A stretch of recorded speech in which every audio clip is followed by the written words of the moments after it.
This episode of The Biggest Table is brought to you in part by Wild Goose Coffee. Since 2008, Wild Goose has sought to build better communities through coffee.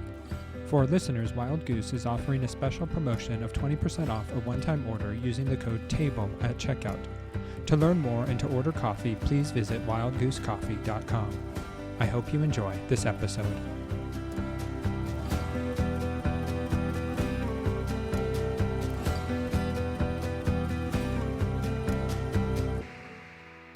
Hello, and welcome to another episode of The Biggest Table. I am your host, Andrew Camp, and in this podcast, we explore the table, food, eating, and hospitality as an arena for experiencing God's love and our love for one another. And today, I'm joined by John Anthony Dunne. Dr. John Anthony Dunne earned his PhD in New Testament at the University of St. Andrews in Scotland under the supervision of Professor N.T. Wright. He is an associate professor of New Testament at Bethel Seminary in St. Paul, Minnesota, where he has taught since 2017. And he's the author or editor of 10 books, including most recently, The Mountains Shall Drip Sweet Wine, A Biblical Theology of Alcohol, published by Zondervan Academic. Born and raised in Las Vegas, Nevada, John enjoys hosting cocktail parties, tasting events, and the annual SBL AAR reception each year, which is an international craft beer bottle share event. So thanks for joining me today, John. Excited to chat. Thanks so much for having me. Appreciate that. So, at this SBL AAR craft bottle share, what's the best bottle that somebody has brought that you're like, oh my goodness, I can't believe I get to try this beer? Oh, yeah. I'm always very excited, when members of AAR and SBL who are coming from all over the world bring their favorite beers to share, their local beers, their hard to find beers. So there's always a bunch of interesting things on offer at these events. I always try to bring some aged Bourbon County brand stouts by Goose Island, different variants. And what's really cool is every year other people bring different variants too. And so I'm always really excited by those. It seems that most people who attend these events are quite pleased by those beers in particular. When I bring them around and let everybody sample a little bit, they're always quite excited by those, and they tend to be the highlights. I think I would have to go there. I mean, we've had Pliny the Elder. We've had plenty of fantastic beers. We've never had Westy 12s at any of our events, I don't think. I know they did bottle their beer and release them that one year. I forget which year that was.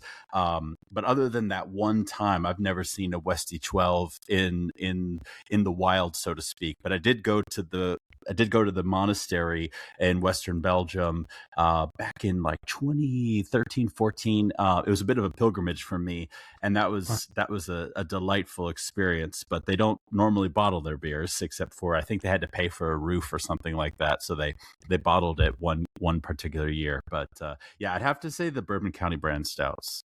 Yeah, those are. It's been a number of years, probably close to 20 since I've tried one. But I remember trying it, and you're just like, this is not a beer to take lightly. Like, Absolutely.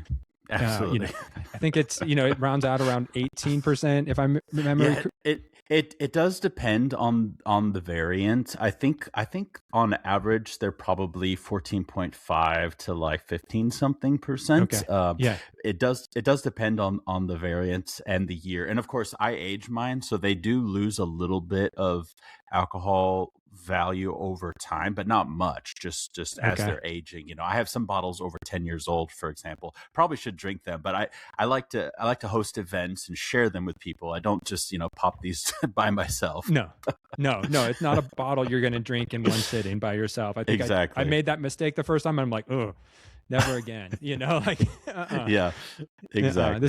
This is a 2 to 3 ounce pour, and Yes, yeah. Exactly.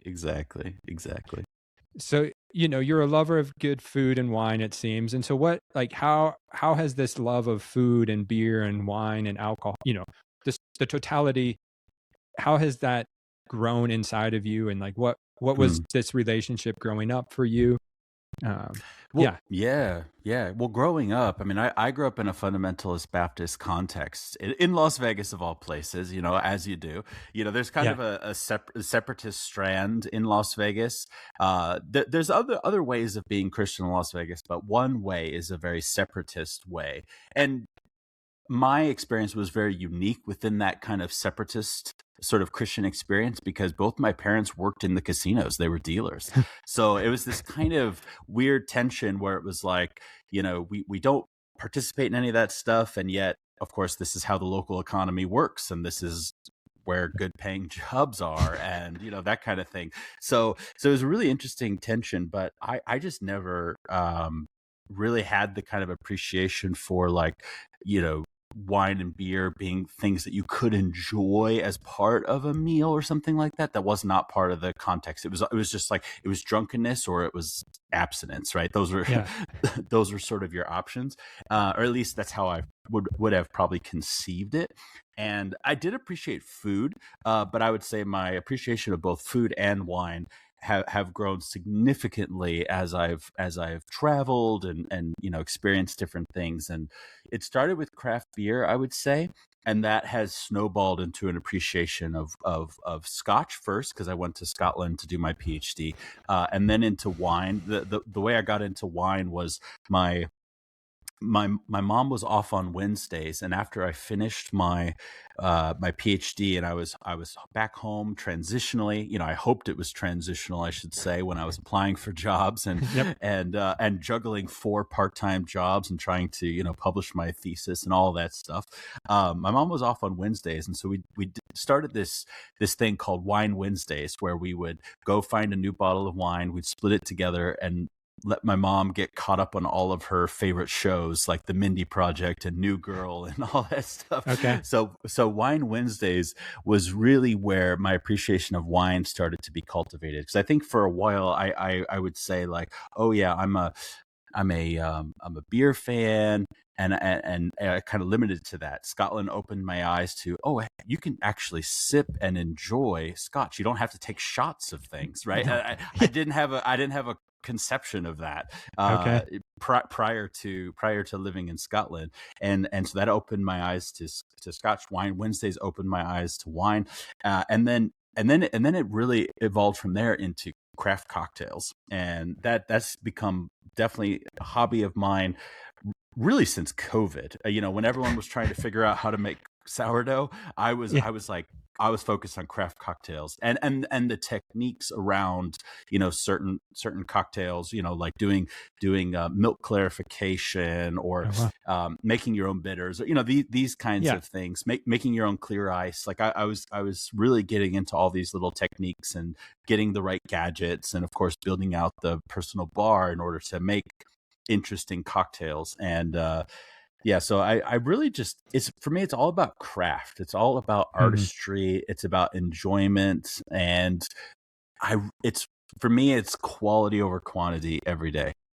For sure. I totally get that. So many questions I want to follow up on, just because one, I'm like, okay, what was the beer that made you love craft beer? What's the Scotch that sent you, realizing, you could enjoy all of this? So I'm just curious, it's always interesting to know, okay, what was it that allowed you to be like, okay, this is something I really want to enjoy? Totally.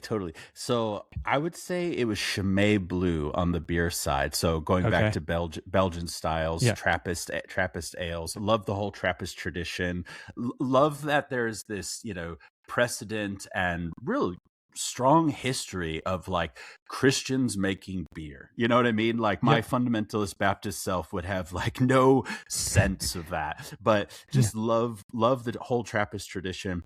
Big fan of Chimay Blue. That was really kind of the entry point. Because I think before that, I think the best beer that I was exposed to, or the beer that I started to say, oh, I like this beer, was the Newcastle Brown Ale, which I think really speaks to the limited range of beers that I was exposed to prior to Chimay Blue. Because I used to think all beer tasted the same, which of course I always say, if anybody says something like that, I always say you haven't tried enough, because there's such a huge breadth, and that's what I love about craft beer is the variety. And Newcastle Brown Ale was really kind of that first beer that was like, oh, I like this. This is my beer.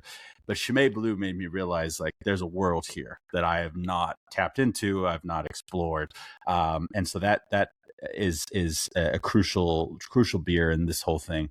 The Scotch that made me realize that I'm open to Scotch. It really was a tasting night hosted at the University of St. Andrews, our divinity school, St. Mary's College, led by Jamie Davies.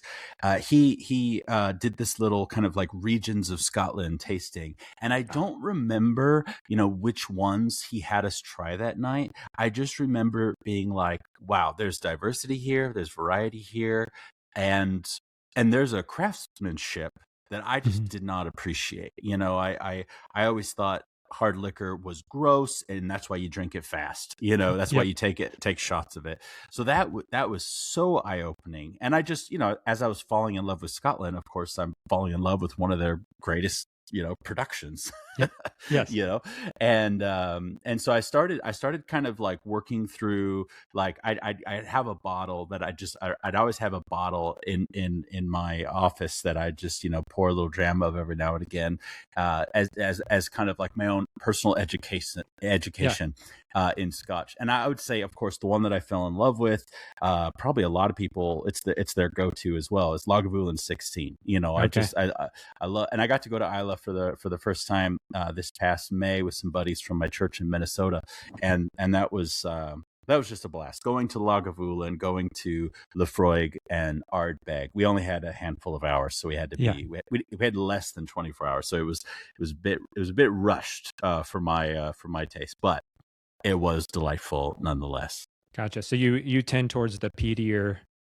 I do, but I love Balvenie as well. That would be my favorite Speyside. I actually went to Speyside first before I ever, went to Isla or anywhere else, and so I appreciate Speyside, but I do love more interesting peaty stuff. Although not like the kind of gimmicky peaty stuff, because there are some gimmicky ones out there. I more just appreciate its incorporation. I love the kind of maritime-y saltiness of certain distilleries on the coast. I also love what you can do with barrel aging, and the size of those barrels and what those barrels were previously used for.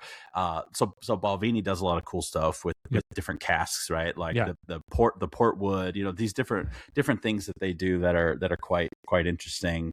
Obviously, the aging and whether or not it's cask strength factors in massively here too. So I just love that just breadth of a possibility. It's just exciting. The breadth of Scotch, the breadth of craft beer is mind blowing. I think people associate certain things with cheapness, or like you said, it's shots.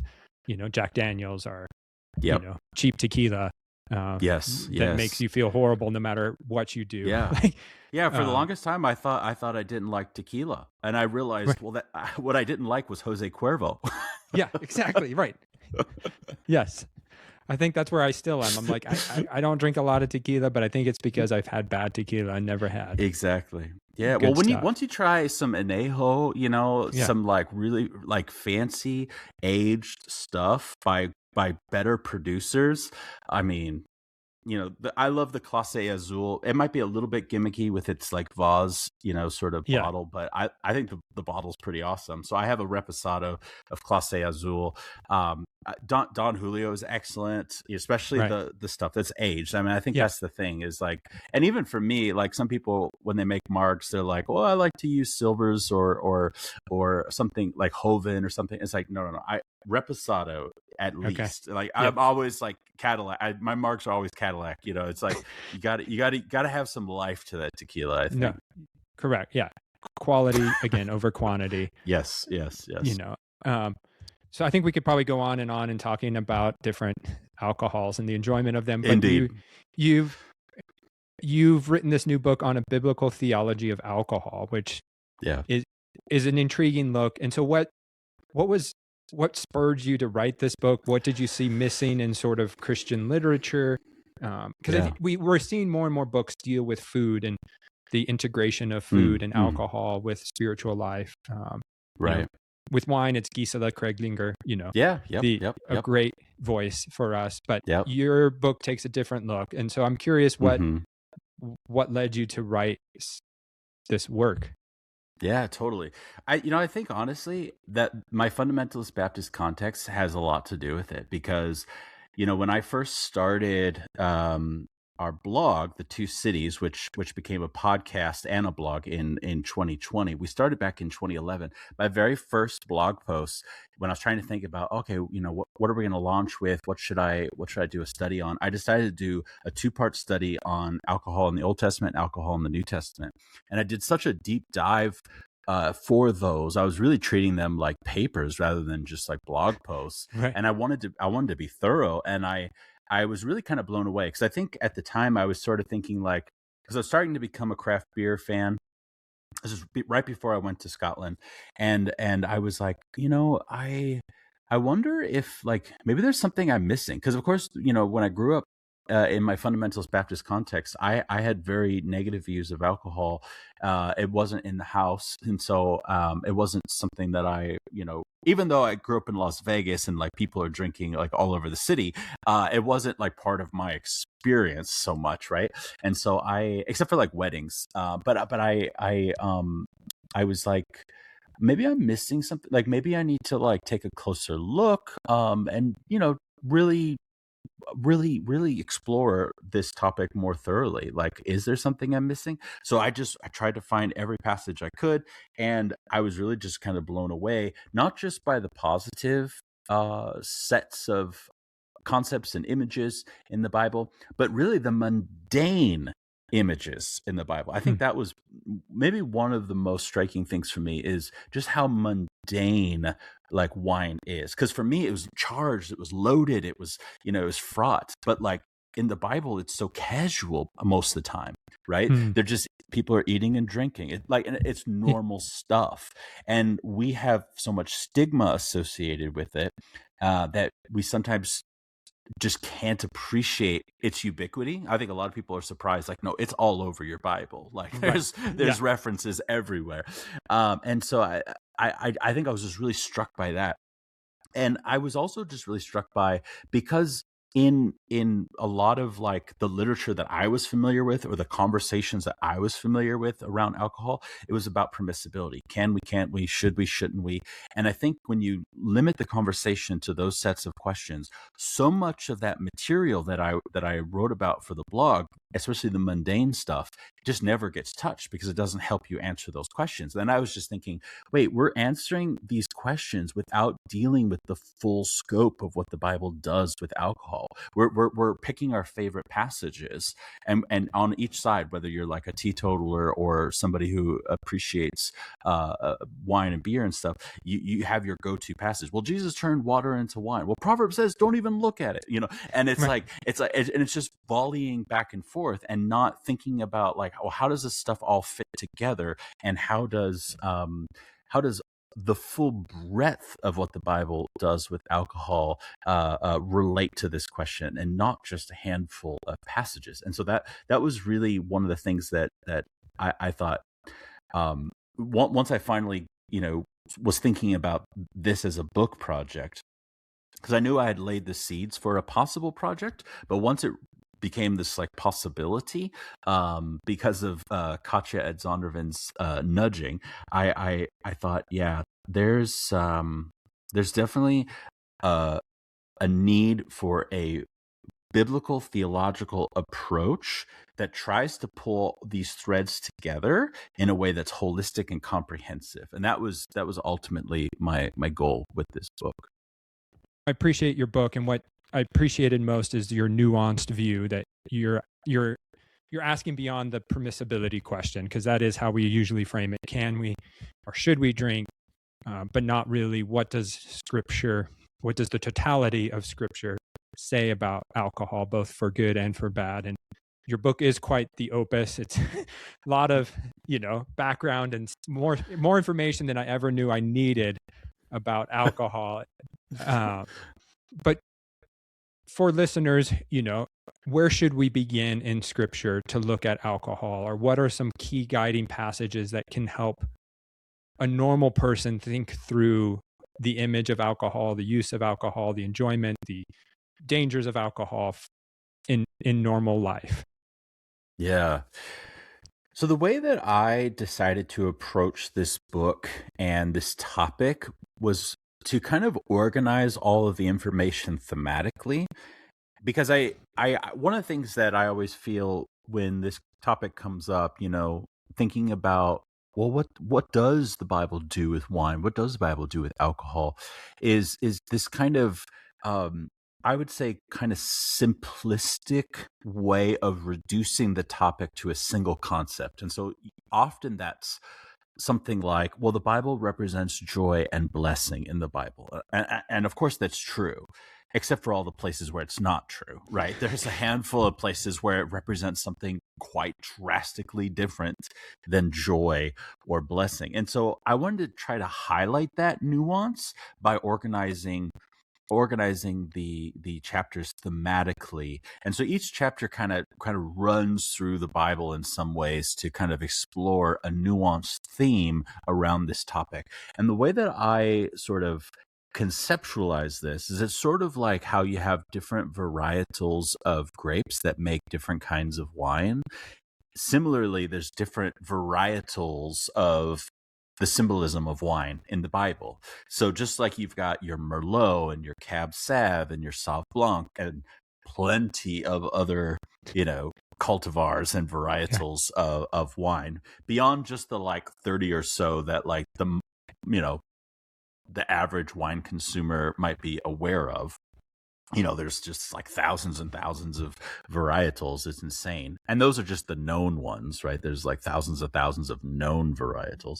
Um, Rather than just think about wine in the simplistic way, I wanted to sort of say, well, you've got different varietals. And so let's if you like, make wine with, just this theme, and let's make wine with just that theme, and then let's make wine with just that theme, and really kind of trace it out and play out how does that theme or that sub theme related to wine sort of express itself. And so when I think about like where to begin, it's sort of like, obviously you could begin on page 1 and start reading your Bible, right? Because as much as this book is about wine, it's really a book about the Bible. And I hope that there's hermeneutical implications, biblical theological implications that relate to much more than just this topic that can be of benefit for any reader of wine or any reader of their Bibles, and not just people who enjoy wine or enjoy beer, but anyone, even someone who's a teetotaler, even somebody who's abstinent, because all of our Bibles have all of these references, right? And so I think, of course, you could start on page 1, but the very first reference to wine and drunkenness, of course, is the story of Noah. And the book of Genesis is an interesting text if you just sort of start there, because Noah kind of represents this kind of like inventor saga, borrowing some language from Old Testament scholars, where it's kind of like Noah is like Frankenstein, right? And he's made this monster, this invention that he can't quite control, right? And so he's overcome by his invention and ends up drunk, right? And so you kind of have this like, not realizing how powerful your experiment is, sort of story. And of course he ends up naked, and his family sees it, and there's that the whole story as it plays out from there. But this, Genesis is really interesting because you have this drunken story with Noah, then you have this drunken story with Lot and his daughters, and the kind of sexual exploitation there. In both cases, you have this kind of like overwhelming exploitation story.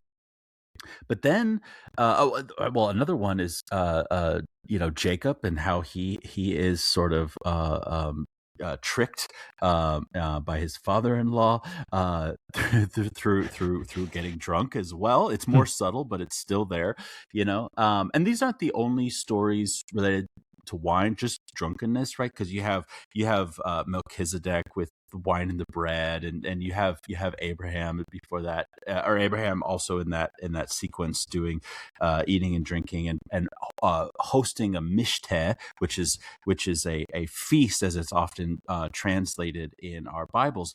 But that elides what the feast is about, because when you hear the word feast, you think food. and you think like the best food. But that's not what mishte refers to. And mishte refers to drinking. It's a Mm. drinking party. Drinking is the focus. And so there's references to a mishte gadol, a great feast, which means a lot of drinking. Yeah. But that's usually elided in our English translations. But carrying on with this like theme of drunkenness, you have these stories of exploitation and taking advantage, but then you have Joseph and his brothers. And it says that they're getting drunk when they're reunited. And this is before Joseph has revealed his identity. But it says that they're getting drunk, and there's no like exploitation. There's no violence. There's no sexualization. If there's any kind of trickery, it's the way that Joseph, hides the cup in Right. Benjamin's stuff. So there is a little bit of sort of trickery, but it's nothing like the previous scenes. And so it's just really interesting, just taking like the first book of the Bible where you have nuanced things going on, even with the topic like drunkenness. And so it just represents how you really have to attend to what's going on narratively, what's going on thematically, and that's just the first book of the Bible. Right.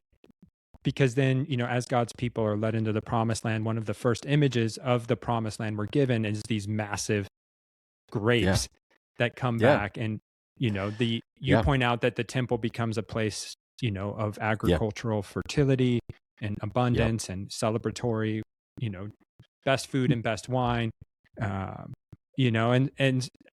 so those are the images I think that most stick out to me, of just we remember the land flowing with milk and honey, but then we don't realize that the temple was probably a place of great feasting as well.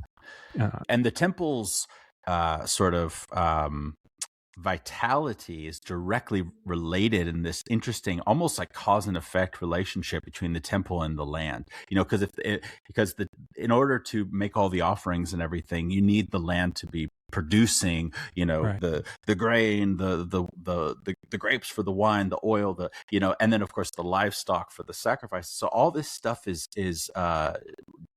needs to be thriving. You need the right conditions. You need the right like international, like national and social relationships with other like clans and tribes and peoples. They can't be like warring against you and destroying your stuff. All these conditions need to be met in order for the temple to be thriving. But then also when the temple is thriving and when the people are participating rightly, that's one of the things the prophets really kind of get at. When it's working rightly, that then has this kind of like backwards sort of like causal relationship on the land. It perpetuates the land's fertility and the land's abundance. And there's this really interesting kind of symbiosis and dynamic where they both are interrelated to each other and mutually beneficial. And so you see the inverse of that as things go awry, as the covenant curses are poured out, for example,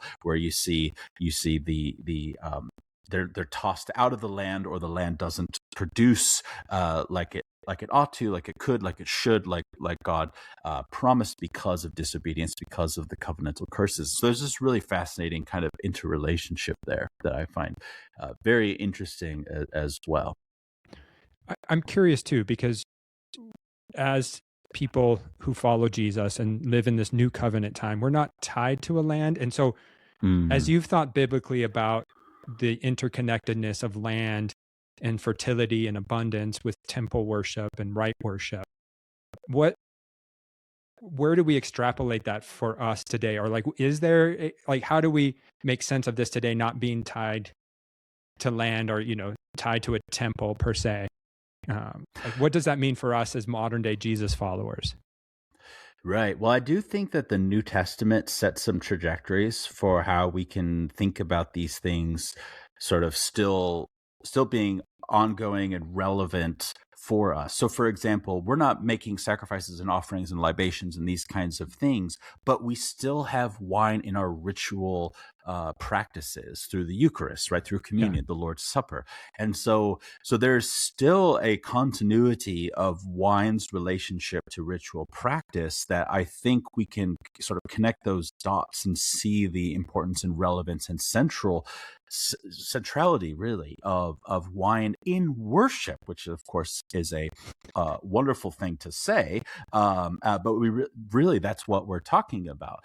Wine has been part of Christian worship from the beginning, and it's only been since the advent of Welch's grape juice and that whole kind of interest in leveraging pasteurization for communion that of course a huge chunk of the church has moved away from the use of wine. And my own experience, my own tradition, my own background reflects that, the use of grape juice for communion. Despite my preference, it's not what my church does, and I'm okay with that.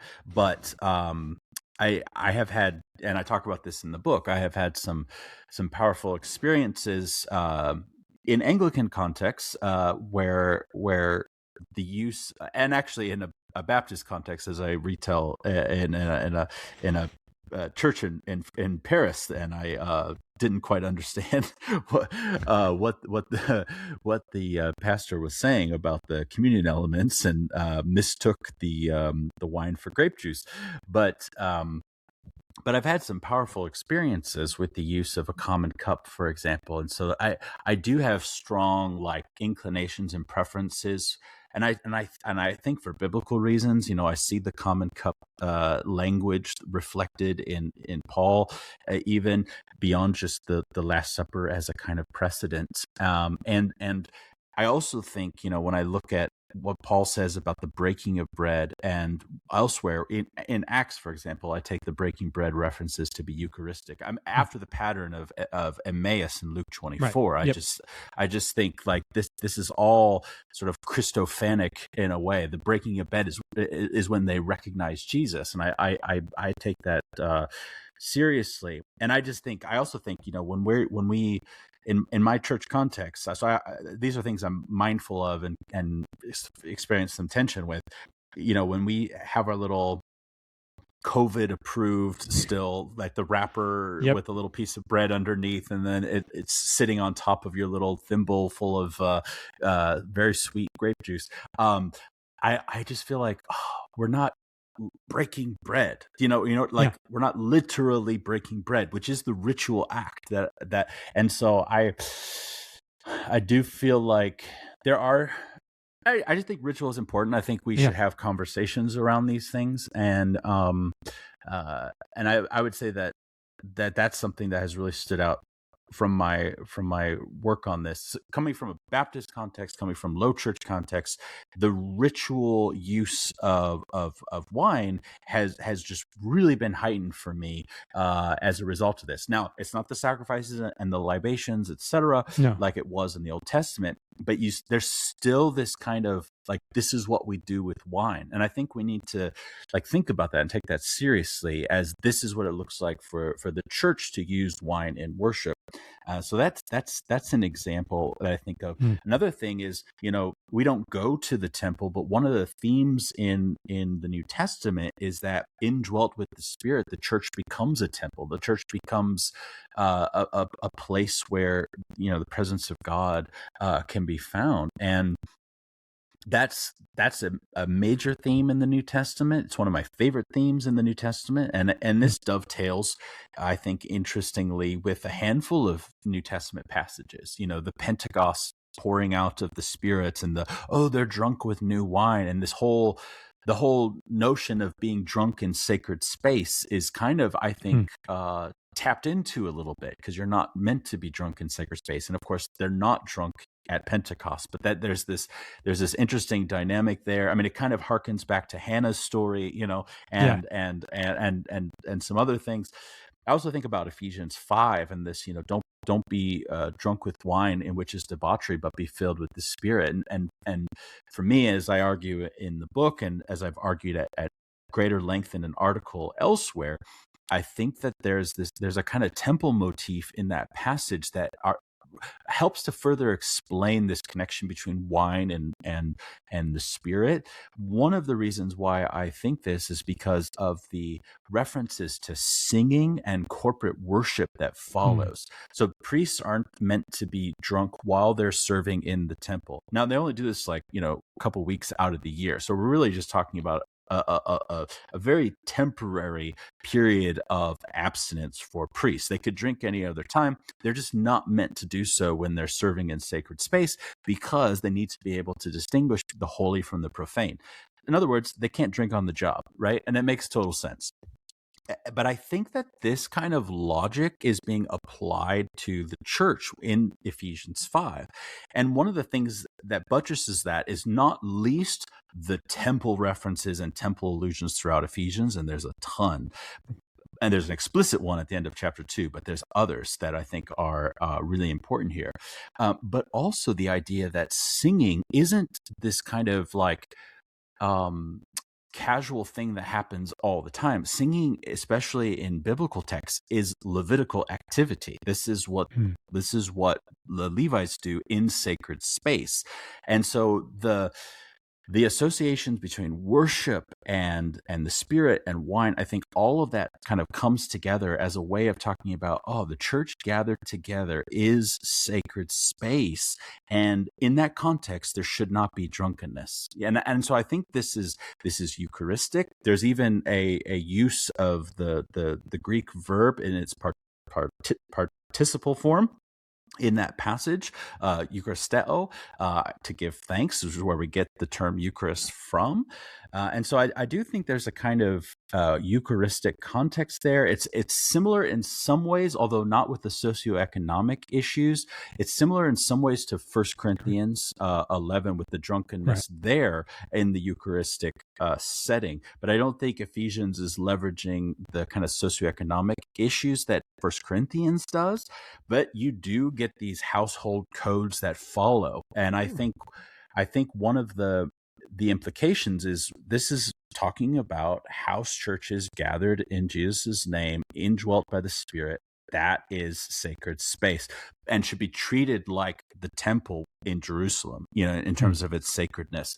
And so you're right. It's not the same sort of thing, but there are threads and there's continuity and there's trajectories that give us a sense of seeing how there are things that we can glean as a church, as Jesus followers, from the Old Testament, and it's very interesting and different uses of wine and ways of thinking about wine that are still applicable and still relevant and still something that we can learn from and apply. And I think you see that in some places in the New Testament. For sure. And you gave us a lot to digest there. There was a lot of great information, from even, how we think about the Eucharist, which I want to come back to, because loving food and wine and spirituality, I think the Eucharistic shapes so much of what the church should be, and yet it's downplayed. Growing up evangelical, it's downplayed. But, and then that Ephesians passage of what it means to think about, because that is the passage we quote a lot. Don't be drunk with wine, but be filled with the Spirit. It's like, if there's one verse that's quoted about alcohol in evangelical churches, it's that verse.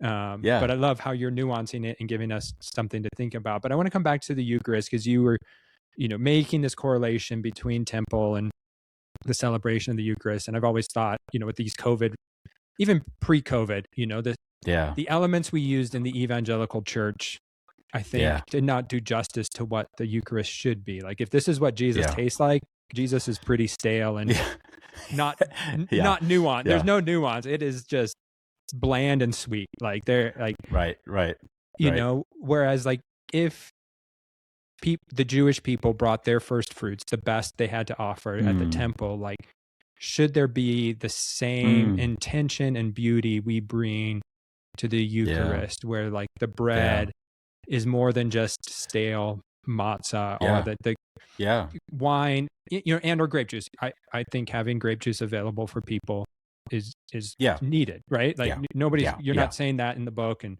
Right. Right. but that wine should be more than just, it should be more than just Welch's grape juice or Yeah. boxed wine, and so like Yeah. how Yeah. does this idea of beauty, then how can beauty and a fuller appreciation of what the Bible says about alcohol inform our celebration of the Eucharist? Totally. Yeah, I like the point, and it's not one that I make explicitly, but the idea that, we could be using better stuff, and we should be using better stuff after this precedent and model of, offering the best. And not least when we're saying that, like, this represents the body and blood of Christ. And I want to say it does more than just represent, to be clear, but it at least represents. And Right. um, yeah, why wouldn't we want the best to represent him? And that interdynamic of, like, culture, like, our best, right? Thinking about Christ meeting us, and what we're sharing with him is some of the best stuff that we have made. And I just think, yeah. Now, it'd be one thing if we're talking about, like, good wine, or like port in the case of, like, common cup type situations.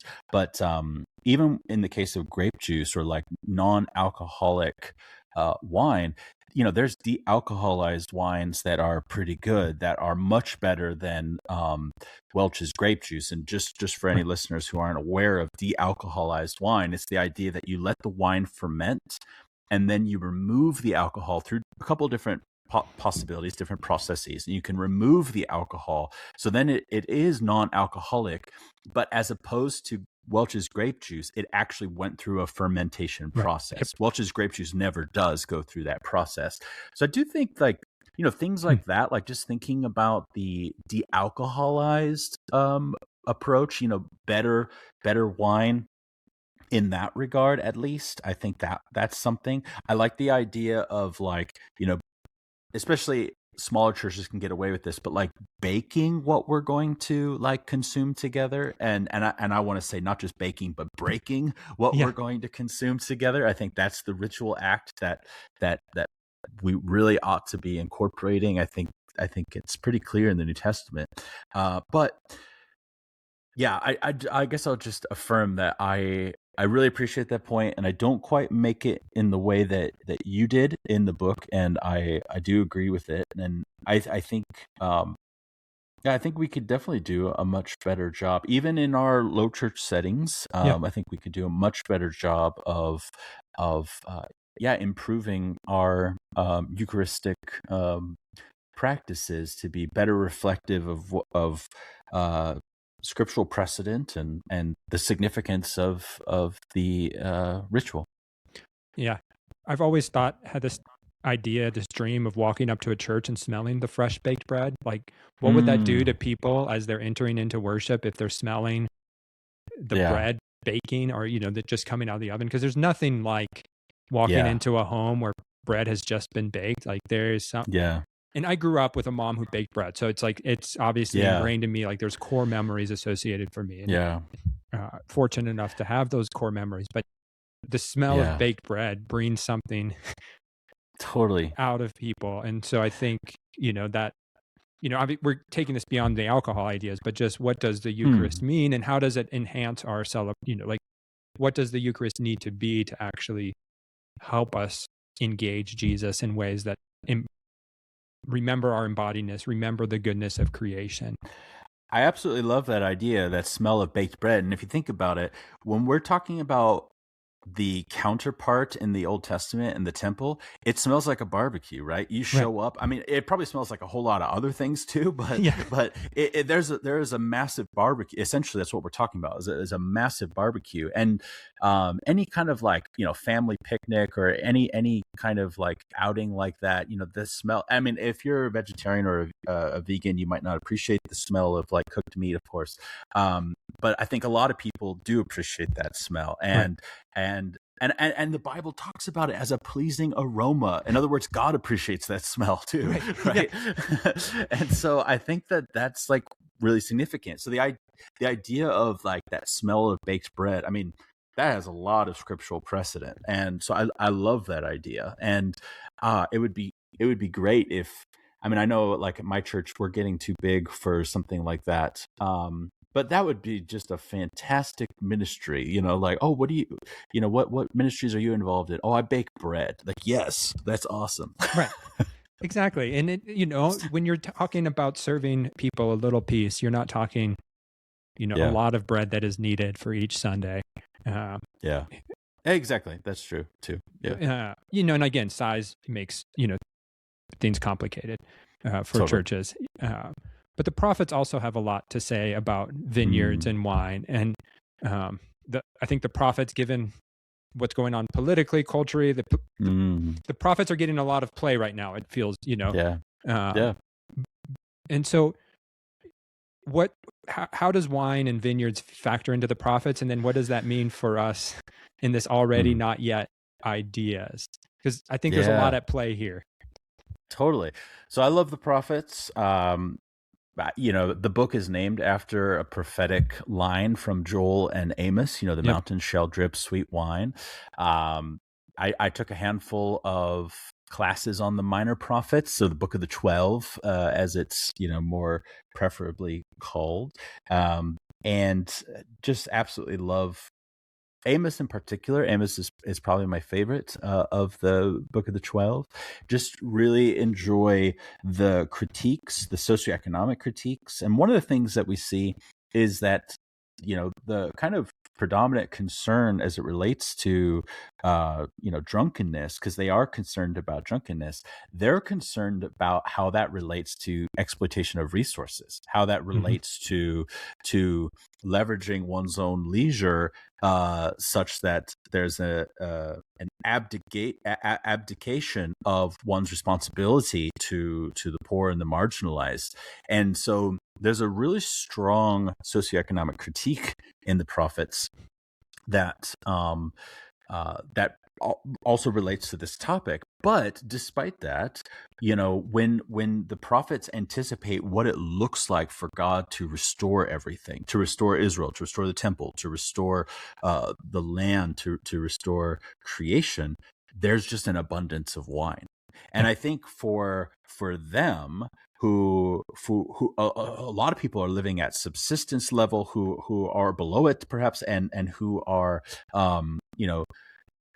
in need, and what that would represent to an agrarian society where things are highly precarious because of weather and enemies and whatever else, and even so many factors, but what that's going to speak to them as it reflects stability and as it reflects economic an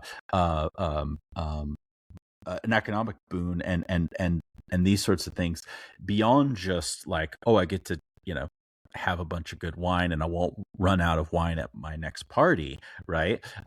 But that, like, this means stability and economic success and so many other things. I think that is just really powerful. And so, for us, we don't live in that same position of need and desperation. And so, the wine, the mountains dripping with sweet wine. I mean, my total wine has a ton of wine. Bevmo has a ton of wine. All these places have a ton of wine. And so I think one of the things is that we really need to cultivate the enchantment and posture that ancient people had with wine. For us, it can just be very casual and very like mundane in a way that I would say cuts against the heart of what's going on in Scripture. They don't understand how fermentation works. They don't understand exactly what's going on with wine. So for them, this is like a divinely touched beverage, right? This is something that has its intoxicating powers because of some, like, let's call it miraculous set of circumstances. Whereas, in our modern day, we understand fermentation. We have just gutted the enchantment from wine. It's ubiquitous in ways that it wasn't in the ancient world, and we have this kind of scientific post-enlightenment way of like talking about wine and everything. And I just think there's an enchantment that we really do need to cultivate again. The good gift of wine, like Psalm 104 talks about. God gives all of these great things, and one of those things is wine to gladden the human heart. And do we really believe that that's what wine is, that it's God's provision for us? And when it is so common, and I can just go to any grocery store, except in Minnesota. You can't do this at a grocery store in Minnesota, but I could just go to like any grocery store in most states and buy cheap wine, buy a lot of it, that it loses some of its enchantment. It becomes something so easy that we might miss, and we might fail to reflect on how it is God's provision and it can be God's goodness to us. And so I think we really do need to work at cultivating that posture and that heart attitude, because that's the posture that the biblical authors have. No, and it reminds me just of Gisela's quote of every sip is a prayer. Like to sip is to pray. Yeah. And that's her work is really like, what I love about it is like, okay, there's a space for the sommeliers and the experts, but like wine tasting is in this beautiful thing that, okay, what does it do to us? What does it help us imagine, our core memories, our beliefs, our experience of Jesus? And so I love that enchantment. And like you said, there is such a glut of wine available where, we can, winemakers can manipulate vintages to taste. So they're the same, right? Like everybody wants, right. Whereas to taste sort of these smaller wineries who are still doing it for a craft or love of the land, love of the grape, love of the process. Like there is a uniqueness, and it goes back to what you said of quality over quantity. Like, sure, I can go get whatever alcohol I need from my local grocery store. In Arizona, we can do it. We lived in Utah for a while. You had to make sure that the state liquor stores were open. You have to have a liquor license too, right? Or like some kind of like permit. Or no, not anymore. I was gonna say in the past it used to be like that, I think. It was weird. Utah has their own uniqueness. Love them. But when it comes to alcohol, it's a weird place. But we can go get whatever we need whenever we want it, which does the beauty of the process. Totally. It doesn't do that process well. Totally. So I think to think through, okay, what does it mean, to love, if you do drink alcohol, what does it mean to love alcohol in a way that does honor to the earth, to the gifts, to what it means, versus just, buying a handle of Evan Williams, And so I think there's some interesting things to think through, and I think too, like what your book helped, because you and I growing up, alcohol was never talked about in the church, and people avoided it, or it was done in secrecy. Whereas, most of us now feel the freedom to drink, and we don't think about all the nuances. And so, like for our generation, for us who have, grown to appreciate the love of the beverages, and, what do we need to be aware of from Scripture that to like, guide us, maybe realign us, or, make sure we don't veer too far off track? Yeah. So in terms of veering off track, so I do think that, there are some very clear warnings in Scripture, right, about excess, about drunkenness, and these sorts of things. I do think that moderation is the best, so the admonitions to be sober minded, I take that to be the prerogative of everyone, right? So I know, like, for example, Alcoholics Anonymous and people who identify with different like recovery groups, they talk about being sober, and they distinguish people who abstain from people who drink on the basis of being sober. And the way I think of it is sober-mindedness is for everyone to pursue. And there's different ways of pursuing that. You can pursue that through moderation, or you can pursue that through abstinence.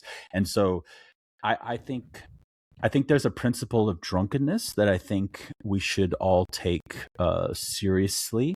Like I said, other than that passage with Joseph and his brothers, when drunkenness is brought up, it's usually negative, and either narratively you see exploitation towards sexualization, or exploitation towards violence or judgment, or there's explicit like prohibitions or restrictions as it relates to drunkenness that we should take seriously as well. And so I think that principle of drunkenness is really kind of the way that I would frame it, where it's not about what you're drinking. So whether it's scotch or cocktails or wine or beer, it's about how you're drinking it. And, if you can sip, a couple of drams of scotch and remain sober minded, then great. That's I think something that I would commend, as opposed to taking shots and trying to get blitzed, right? Those are obviously different postures. So for me, it's also sort of another way of thinking about it is, are we being utilitarian in our approach to alcohol, right? Are we using alcohol as a means, and the goal is drunkenness? If that's the case, then we are, I think, being inappropriate with our use of this great gift. If the wine is the goal itself, right? That it's to enjoy this thing, the beer to enjoy this thing, this cocktail, this scotch, whatever it is. I think that is an important principle. For me, like I think about this with coffee. I can be very pragmatic about coffee. Now, I love coffee. I'm a snob. I mean, I just made a really nice Ethiopian pour over before I sat down for this. I'm really snobby about coffee. I really like fancy hipster coffee spots. I really like getting into, where the coffee is from and everything. But in a pinch, I will make a Keurig. I hate it. I really do. I really do. But I will do it nonetheless, because I feel like I need it, right? And I will like get the caffeine boost, even though I know this is garbage coffee. It's subpar, and it's just not. It's not good. No. But I don't approach alcohol that way, right? If I'm at a party, let's say, and there's only Bud Lights available, well, I'm drinking water then, Right. or a soda or something else. Like I'm not going to drink Bud Lights. And mileage varies. I'm not saying that everyone needs to agree with me on Bud Light. Bud Light just happens to be something that, for me, it's a stand-in for all beers that aren't worth drinking, right? Right. And so, I think don't drink something just to drink, right? Drink something that you like, that you love, that helps you cultivate that sense of generosity, that sense of enchantment, that sense of recognition of God's provision. Otherwise, it's just a waste of time, and waste of calories, and a waste of whatever else. Yes. Yeah, I would tend to agree. The only nuance, I would add with that of like, hey, if it's only Bud Light, like there have been times where I've gone over to a neighbor's house and they only have Bud Light, and she's like, hey, you want a beer? And you're like, I think to be a good neighbor, do I accept, how do I be a good neighbor? Sometimes you have to, you sit and drink a bad beer with a neighbor because the relationship is more important than, True. Fair enough. Yeah. Fair enough. I'm more thinking of, and I said the word party. What I'm really thinking of are receptions that I've been at AAR, SBL, for example. And these are catered by hotels, and it's like all these cheap beers and cheap wines, and I always hate it. Now, if there's an IPA there, I'm usually happy. I'm like, oh yeah, I'll have the IPA. But this is part of the reason why we started our SBL AAR SPLAR, Society for Beer Lovers and Assorted Academic Research, is its full name. This is why we started that reception back in 2013, and we've been running it ever since. And one of the ideas, beyond just, hey, we're coming from all over the world to share our favorite and hard to find beers with each other, but also, man, catering at a lot of these receptions at these hotels, at these convention centers is sometimes rough. Right. So, Yep. instead of, saying, I guess I'll have a cheap beer. And that's not something I'm ever going to say, to be clear. But for Yeah. me, it's like, no. Just save it for our event, For sure. we'll host something I good get that. then. I understand. And so I'm curious too, as we begin to wrap up, like as you've done all this research, this writing, this reading, like how has your spiritual life and your love of Jesus grown? Because it's easy just to get stuck in the details in the head, right? Like, you know, we both probably read more than we need to. Yeah. And so like how has this working through this theology of alcohol helped you love Jesus and love others more? Yeah. Well, I think, because this topic is so ubiquitous and because it touches on so many other topics, kingdom, covenant, theology proper, even, Jesus's humanity and all kinds of interesting topics. For me, I just think it opens up, further this sense of wonder about the Bible and about the Christian experience, and that's why I really gravitate towards the ritual dynamic quite a lot. I think about, like I said, my experiences at those Anglican churches and that one Baptist church in Paris. It's just being like some of the most powerful experiences that I've had, spiritually, religiously, ritually, and so for me, like, even though I'm my church doesn't partake of the Eucharist with wine, but instead grape juice, I still think about how I reflect on the experiences that I have had, if that makes sense, Yeah. when I take the Eucharist, even with elements that I think, oh, we could do better. As we were talking about, we could do better, but I do think that I have had experiences that I think have been really powerful and meaningful to me. And as it relates to Eucharist and ritual, the language in First Corinthians, right? As often as you drink, do this in remembrance of me. There's a discussion that I saw once, and I don't think this works exegetically. But there's a discussion I saw once where it's not about as often as you drink this cup of blessing. So we're talking about a cup that has been ritually blessed, right? As often as you drink this, do this in remembrance of me. But I saw one person say it's not about that cup of blessing so much as is anytime you drink wine. So in other words, every time you drink wine, every time you drink of any cup, do it in remembrance of Jesus. I don't think that works, but I have to say I really like that. Yeah. And there's nothing wrong with having that sort of a posture. And so that has been something that I have tried to cultivate. Again, going back to this point about enchantment and appreciation, recognition of God's providence and God's love. Thinking about that every time you take a sip. And as Paul says, do all things to the glory of God. Yeah. And that's another way of saying this, but just thinking about, as often as you drink this, as often as you drink anything, do it in remembrance of Jesus. I mean, it's about the blessed cup in the ritual practice of the Eucharist, but I do think I quite like the idea of every sip of wine. At the Gisela comment, as you mentioned, zu trinken ist zu beten, right? The German expression, to drink is to pray. I do think that there is this similar heart attitude of, every sip of wine can become a reminder of what wine in the Bible is ultimately pointing towards, which is the blood of Christ. And that's how I sort of understand the kind of culmination of the biblical theology of wine, is that it's all pointing towards the Eucharist. And I articulate this more fully by saying each of those individual varietals that we've kind of looked at in the book, that may seem disparate in their nuanced sort of articulation, they all culminate into this blend that is the Eucharistic wine, that all of these themes find their goal, their culmination in the Eucharist. And so for me, it's all pointing towards how wine in general makes us and should make us think more about Jesus and what he's done for us and how God has provided for us in Jesus and all sustenance.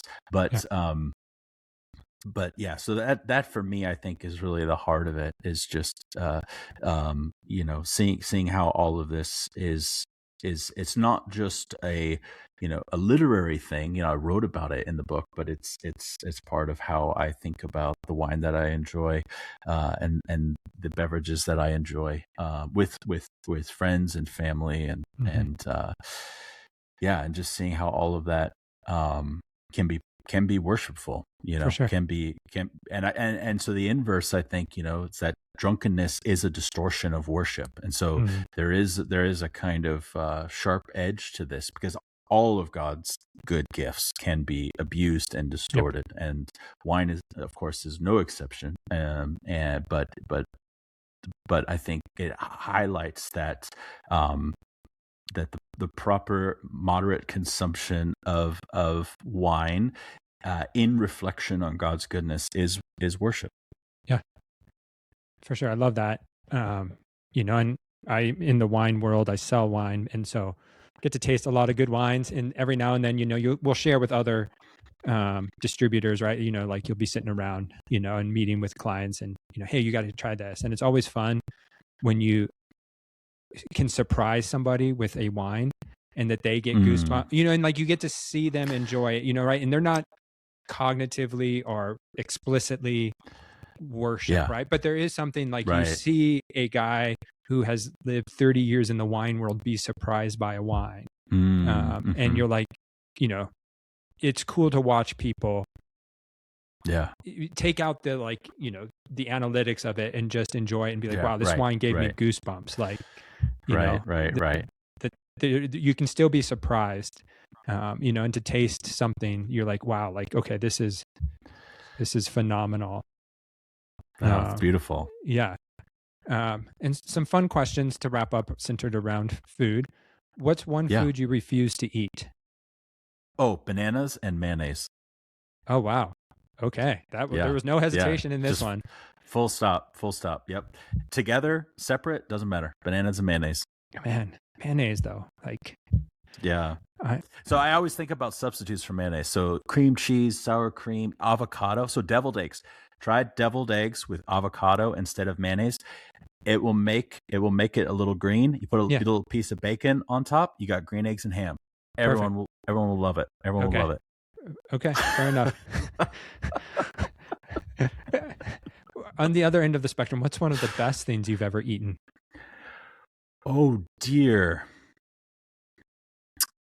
Oh gosh. Well, I mean, I'm obsessed with Thai food, so I think, certain curries are up there. I'm also somebody who, like, when I travel, I like to go to like Michelin star restaurants and just like splurge a little bit. Yeah. The last one I did was in Adelaide. So I was in Barossa. I was doing, a bit of wine tourism, and I went to this fancy restaurant. I was all by myself. Normally you think of a place like that, that's a place you go on a date, right? Yeah. So I did it all by myself, and it was such a, like, almost like a spiritual exercise, because normally when you're spending that much money on these little plates that are just full of little subtleties and nuance, right? You're just reflective. But when you're in a conversation with somebody, you're maybe talking about the experiences that you're having, but you're talking about other things too. So I was sat there for 3.5 hours, with all my different plates and the different wines that were paired with them. All I could do was be reflective and be mindful and be grateful. So it was such a beautiful experience. So, I don't know what's the best thing I've ever had, but I know I've had a lot of great things because I pursue great food, For sure. I love that to enjoy that meal by yourself, and to have, it takes a certain level of confidence and security to do that. But what that eating alone can do to your enjoyment of it. Because in your own reflexive, because yes, when you're in conversation, you may not enjoy it all, but then you can share and bounce off like, hey, did you taste that? Or did you Totally. taste that? Oh, totally. Or, Yeah. And it's not that my experience is the best way to go about it, but I just realized that there was No, a value in for doing sure. that, Yeah. you know? Yeah. Exactly. And finally, there's a conversation among chefs about last meals, as in if you knew you only had one more meal left to enjoy, what would it be? So if John had one last meal, what might be around his table? Oh dear. Oh dear. Uh I feel like that's one I would need to like seriously think about. And it's probably For the sure. one where after I answer it, I'll be thinking about, oh, I should have said this, or I Yeah. should have added that. Or, Right. oh gosh. Well, like I said, I do love Thai food, so you know, and I'm an eclectic person, so maybe in a kind of a Thanksgiving style way, I would definitely want like, you know, some red curry, Hmm. um, you know, like roast duck, red curry of some kind. Um, I I also love like steaks, like the way my dad grills steaks. I yeah, one of my dad's steaks, and oh dear, this is really difficult. There's a barbecue shrimp dish at this fish place in Las Vegas that I usually get at least, you know, every time I come home to visit my parents, and um, I just order a ton of bread, like extra. It comes with bread, but I order even more because all I want to do is dip up the sauce because it's For just sure. so good. So maybe I'd say something like that, like one of my dad's grilled steaks, um, a roast duck, red curry, and that barbecue shrimp dish with a bunch of extra garlic bread to dip it in. For sure. I love it. And I have to ask, curious, because we were both Biola students, Talbot Oh yeah. students. So La Mirada has this famous Renu na corn. Oh, I we're- did. I went there. Absolutely. Okay. That Yeah. was It was my one of, that was really my introduction to Thai food. I had Okay. grown up appreciating like Chinese food, and we probably did have Thai food actually. Now that I think about it, growing up, but I would say Renuna corn was kind of the maybe where I made Thai food my own. For sure. Let's say. Yeah. Well, because then Vegas has this great Thai restaurant. I've not eaten there. I've just heard of it. It's Lotus of Siam, I believe. Which, Oh, you know, I don't know Anthony about that one. Anthony Bourdain Okay. went there multiple times. I think if my history moves correctly, it's even, you know, the family that started Renu na corn also started Lotus of Siam. Like there's a Okay. connectedness, maybe. Okay. Don't quote me on that, but Well, so if I, as I mentioned earlier, my mom and I did wine Wednesdays. On Tuesdays, my dad and I did Thai Tuesdays because he was off on Okay. Tuesday. Nice. And we always went to this kind of subpar Thai place because we really liked the family that worked there, and we Okay. always knew like, yeah, this isn't the best, but you know, like subpar Thai is still better than a lot of other meals in For my sure. opinion. Absolutely. But then we discovered this place called Thai-licious. And if you're ever Okay. in like Henderson, Green Valley area, Thai-licious is absolutely fantastic. I really love, I think they have this like Thai basil red curry dish that I get, and it's just delightful. Awesome. My wife and I love Thai food as well. And I, you know, again, for the interest of time, we won't continue down this road of. Yeah, well, because then I'll keep thinking of things I should have said. Yes, for sure. Well, John, I've really appreciated your time, your book, your work. And so if people want to learn more about you and what you're up to, is there a place they can find you? Yeah, so I mean, I'm on social media. I have a podcast, like I said. It's a collaborative podcast. There's a handful of other team members who are part of it with me called The Two Cities. We have a website, thetwocities.com. We're on Apple Podcasts, Spotify, all the, you know, sort of normal platforms. Yep. But yeah. Awesome. Yeah, and if you are interested in learning more about a biblical theology of alcohol, I do recommend The Mountain Shall Drip Sweet Wine, published by Zondervan, available wherever you find your books. If you've enjoyed this episode, please consider subscribing, leaving a review, or sharing it with others. Thanks for joining us on this episode of The Biggest Table, where we explore what it means to be transformed by God's love around the table and through food. Until next time, bye.